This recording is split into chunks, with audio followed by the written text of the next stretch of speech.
दर्शकों स्वागत है आपका विदिशा न्यूज में। कृष्णकांत संघारी। अब देखते दिन भर की खास खबर। कुरवाई विधानसभा की समस्याओं को लेकर कांग्रेसी नेता के साथ लोग पहुंचे प्रशासन के पास, मिला आश्वासन।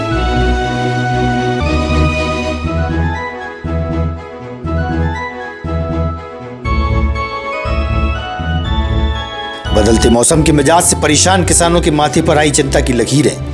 कहा, दिन में मौसम के तेज से बिगड़ सकती हैं फसलें।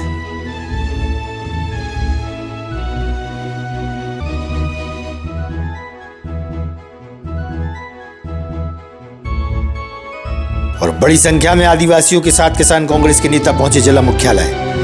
किया जा रहा है आदिवासियों को बेदखल।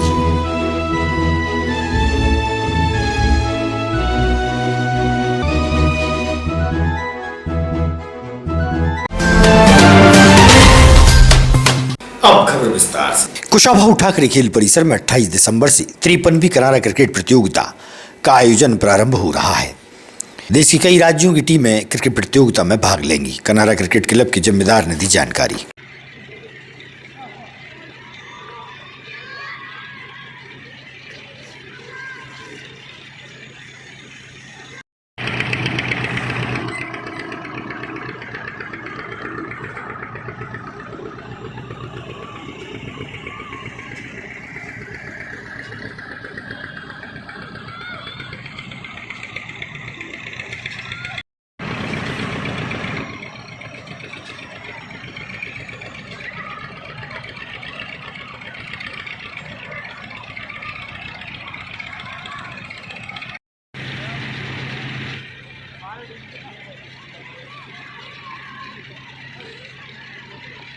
क्लब से जी वहाँ पर किस तरीके की तैयारी चल रही है? कनारा क्रिकेट क्लब विगत 52 वर्षों से अखिल भारतीय क्रिकेट प्रतियोगिता करा रहा है, जिसके चलते इस वर्ष 53वें वर्ष हम लोग 53वीं कनारा क्रिकेट प्रतियोगिता का आयोजन 24 दिसंबर से करा रहे हैं। जो कि हमारी क्रिकेट प्रतियोगिता वनडे फॉर्मेट में होती थी, लेकिन इस बार हमने थोड़ा चेंज करा है। T20 फॉर्मेट में हमने ये प्रतियोगिता आयोजित कराने का निर्णय लिया है। इसमें देश भर की 15 विभिन्न टीमें आ रही हैं, जिसमें प्रमुख रूप से जम्मू एंड कश्मीर, गुजरात, जयपुर राजस्थान, हमारे पास है दिल्ली की 2 टीमें हैं, मुंबई है हमारे पास झांसी है, हमारे पास इटारसी है, इसके अलावा इंदौर है, विदिशा की टीम है, भोपाल की टीम है, सीहोर की टीम है। कुल ऐसी 15 टीमें भाग ले रही हैं। ये कब से प्रारंभ होगा और कब खत्म होगा? 24 दिसंबर प्रातः 11 बजे से प्रारंभ होगा और समापन इसका 1 जनवरी 2023 को होगा। बीच बीच में 2 मैच होंगे, तो मैच फिर 10 बजे से शुरू होंगे, वरना 11 बजे से शुरू होंगे। प्रतियोगिता का प्रथम पुरस्कार 1.5 लाख रुपये, फर्स्ट प्राइज़ 1 लाख रुपये। इसके अलावा इंडिविजुअल प्राइजेस और कुछ इंडिविजुअल प्राइजेस प्लेयर के लिए ऑन स्पॉट प्राइजेस हमने इस बार रखे हैं, जैसे 6 बॉल पे 6 छक्के, 6 बॉल पे 6 चौके, 3 बॉल पे 3 छक्के, 3 बॉल पे 3 विकेट, मैच की पहली बॉल पे 6 या विकेट, या इस तरह के कुछ इंडिविजुअल प्राइजेस, आकर्षक पुरस्कार थोड़ा और प्लेयरों को मोटिवेशन देने के लिए हमने रखे हैं। कांग्रेस पार्टी के नेता सुभाष भगत के साथ सरपंचगण जिला मुख्यालय पहुंचे, जहां कुरवाई विधानसभा की समस्याओं को लेकर प्रशासन को अवगत कराया गया। उन्होंने शीघ्र समस्या निदान की बात कही है और आश्वासन मिला है।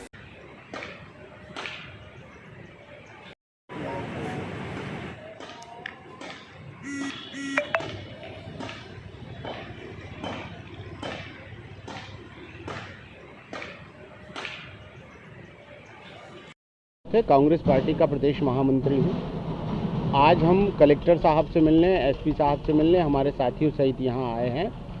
हमारी कुरवाई विधानसभा क्षेत्र में हजारों जन समस्याएं हमें जन समस्या निवारण शिविर में नागरिकों द्वारा बताई जा रही हैं।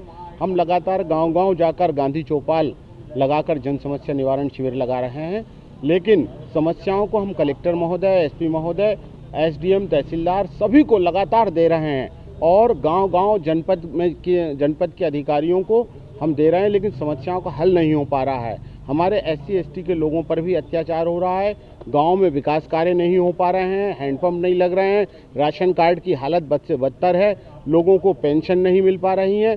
अनेकों बार ज्ञापन दे चुके हैं, लेकिन हमारी समस्या का हल नहीं हुआ। आज कलेक्टर साहब नहीं है, हम अंतिम चेतावनी के रूप में उन्हें यहाँ अपना ज्ञापन देने आए थे। आवक जावक में हमने अपनी बात को यहाँ दे दिया है कलेक्टर साहब, एसपी साहब को।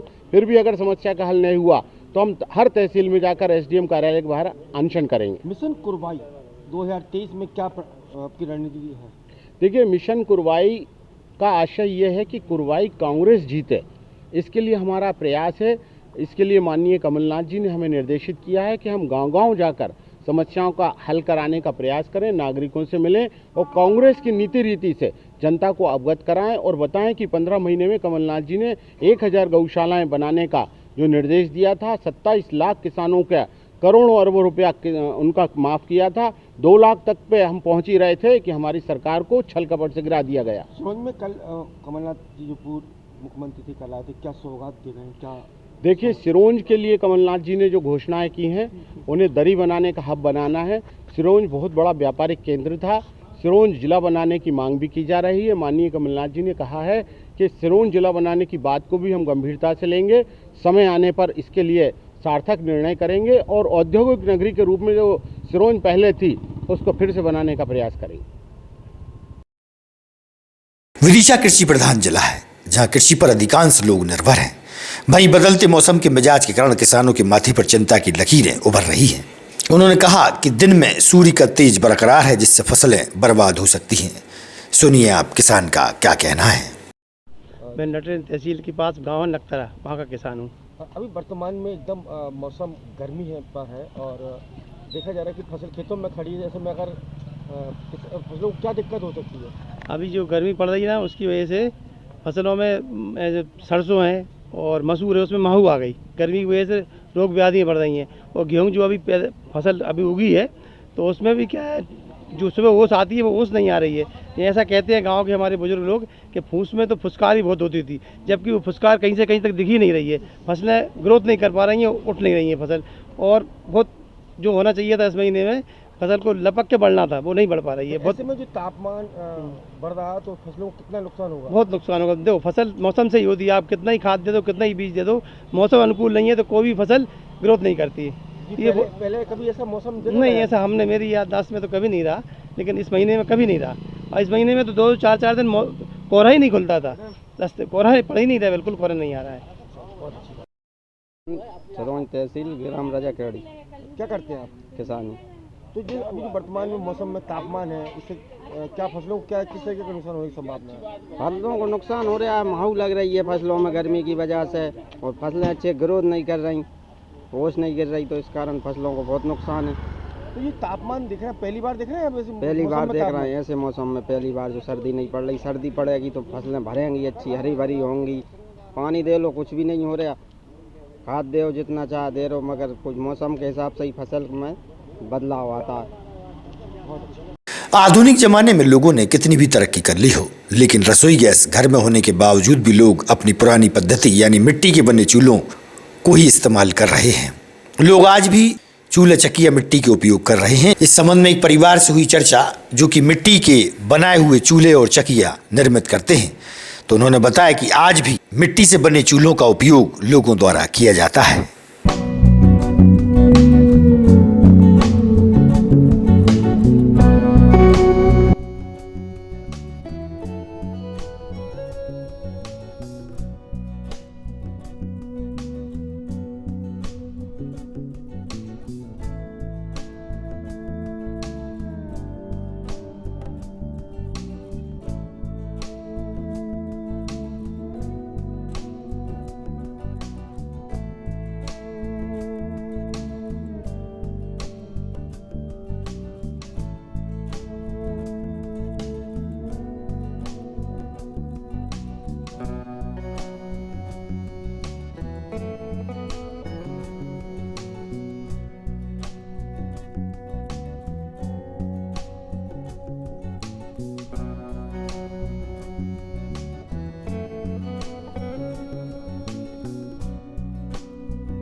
आहरबाद कहाँ रहती हैं आप? दुर्गा नगर दुर्गा मंदिर के सामने। क्या बना रही हैं आप? ये चूल्हे बना रहे हैं हम। और ग्रोसी बनाते हैं और वो पूजे की बनाते हैं, जी की हवन की हाँ शादी के बनाते हैं, शादी के कितने में बेचती हैं आप लगभग? 200 में, 150 में, 180 में। आज के दौर में गैस चल रहा है, उसके बाद भी आप चूल्हा बना रहे हैं ये शौक से ले जाते हैं अच्छा। हाँ, तापने के लिए और ये बाटी माटी बनाने के लिए, और ये ठंड में चलते हैं चूल्हे। और क्या करते हैं आप घर में क्या करते हो? और आप लोग और थोड़े से हाथी माती बनाते हैं। नहीं, जैसे कि आपका परिवार कैसे चलता है? चूल्हों से चलता है क्या? नहीं, और भी कराते हैं कुछ काम। लाल कहाँ रहते हैं आप? दुर्गा नगर, दुर्गा मंदिर के क्या काम करते हैं आप? ये बनाते चूल्हे, बरोसी, शादी की हवन की कुंडे। ऐसे में परिवार का खर्चा चल जाता होगा? अब ऐसे करते रहते हैं, 2-4 दिन में बिक जाते हैं। कितने में बेचते हैं कुछ चूल्हे वगैरह? 200, 180, 150। मिट्टी वगैरह कहाँ से लाते हैं आप? ये तो पड़ी रहती कहीं भी, मैदा मिल से खुद ही रहती, वहाँ से उठा लाते। नहीं क्या तो क्या सामग्री लगती चूल्हा बनाने में? इसमें भूसा, लीद, ये ईंटा का रोड़ा, मट्टी। कितने दिन में बन जाता है चूल्हा? ये 5-6 दिन में तैयार होता है, सूख के मुख के बन के। सहकार भारती मध्य प्रदेश के माध्यम से पदाधिकारियों और कार्यकर्ताओं ने प्रशासन को ज्ञापन के माध्यम से बताया कि जल्द ही समितियों के चुनाव संपन्न कराए जाएं। कलेक्टर से हुई चर्चा। बताइए साहब, दीदी जाओ, दीदी जाओ।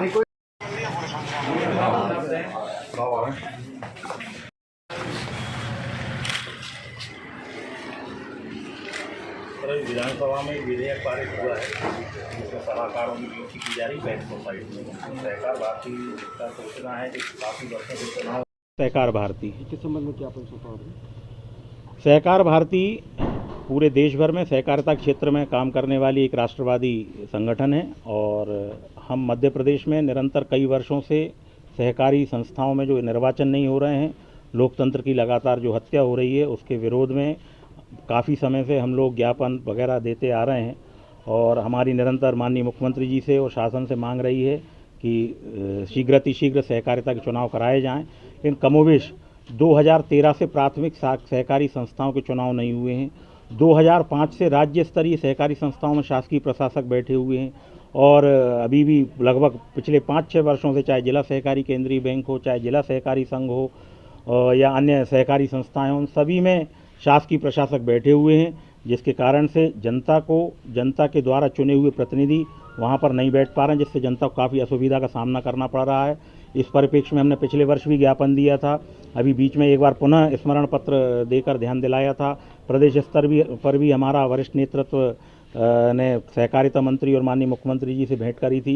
लेकिन ये सब ना होते हुए अभी हाल ही में 22 दिसंबर को मध्य प्रदेश की विधानसभा में एक विधेयक पारित किया गया है, जिसके अंतर्गत प्रशासक के साथ में 4-5 संस्था के सदस्यों को उसमें सलाहकार बना दिया जाएगा।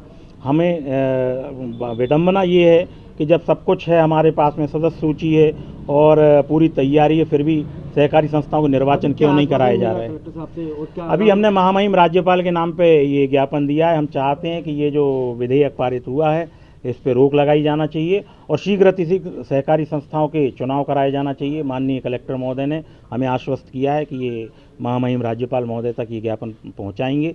इसके अलावा प्रदेश व्यापी धरना प्रदर्शन हमारा 2 जनवरी को आयोजित होने वाला है, जो भोपाल में होगा और हम सरकार को जगाएंगे कि वह सहकारी संस्थाओं में लोकतंत्र की हत्या से बचे और सभी संस्थाओं में चुनाव कराए, ऐसी हम अपेक्षा।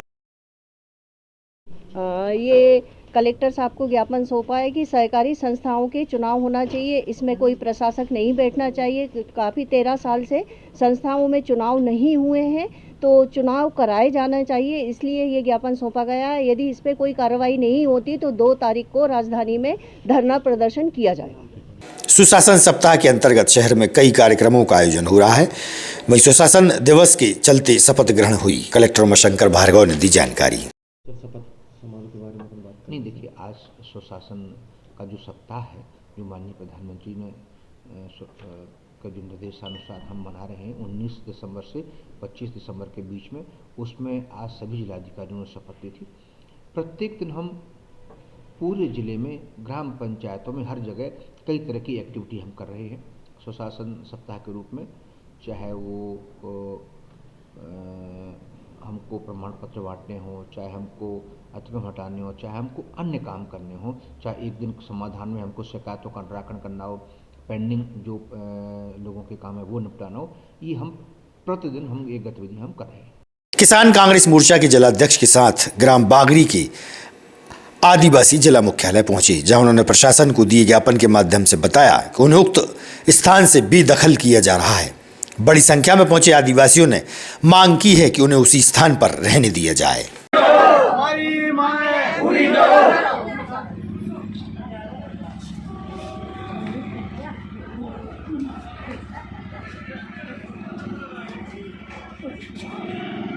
बता दिया सबको एक ही जगह, अलग अलग नहीं देता। वहीं अगर बाउंड्री करते हैं तो ये लोग वहीं बने रहेंगे। को बोल दिया एक ही जगह। अध्यक्ष किसान कांग्रेस जिला विदिशा, आज हमारे विधानसभा के ग्राम पंचायत बागरी के आदिवासी जनजाति भाइयों का मामला था। यहाँ करीब 90 से 100 परिवार वहाँ पिछले 100-200 वर्षों से रह रहे हैं। अब वो वहाँ से इन लोगों को पृथक करने के लिए शासकीय कार्रवाई की गई है कि इनको अलग अलग पट्टे दिए जा रहे हैं। तो हम सबका कहना यह है एकमात्र कि जहाँ ये लोग 100-200 वर्षों से पिछले रह रहे हैं और अपनी संस्कृति को वहाँ सजोए हुए हैं, आपस में एक दूसरे से भाईचारे के साथ रह रहे हैं, तो प्रशासन से हम ये निवेदन करने आए हैं, ये मांग करने आए हैं कि इन लोगों को पृथक न किया जाए, इन लोगों की वहीं बाउंड्री बना के इन लोगों के पट्टे वहीं दे दिए जाएँ। चूँकि आज इनके पास रोजगार के अवसर भी नहीं है। अगर इनको पृथक अलग अलग पट्टे दिए जाएंगे तो एक तो ये लोग दूसरों में मिक्सअप नहीं हो पाएंगे, और एक अतिरिक्त बोझ इन पर आज 20 से 25 हज़ार 30 हज़ार का और आ जाएगा कि इन्हें वहाँ जाकर निर्माण कार्य करना पड़ता है। अभी हमारे कलेक्टर महोदय को हमने ये चीज़ बताई तो उन्होंने पूर्ण रूप से आश्वस्त किया है और SDM साहब को यहाँ से बोला है कि इन लोगों को यथावत रखा जाए और अलग अलग इनके पट्टे न दिए जाएँ। कहाँ रहती है आप? आज़ाद नगर। कहाँ पर? बागरी खीर। काय के लिए आए यहाँ पर आप? जहाँ हमारी मांग कर वे आए हैं कि हम हमारे मकान ना टूटें और हम कहीं नहीं जा सकें।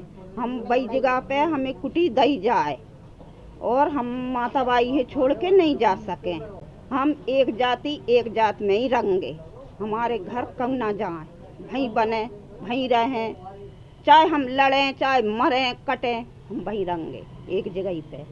कोरोना बीमारी के आने के संकेतों के चलते बीमारी से बचाव हेतु जिला स्वास्थ्य विभाग सतर्क हो गया है। जिला अस्पताल में आने वाले मरीजों और परिजनों को मास्क का उपयोग अनिवार्य कर दिया गया है। वरिष्ठ चिकित्सक डॉक्टर प्रदीप गुप्ता ने दिए सुझाव।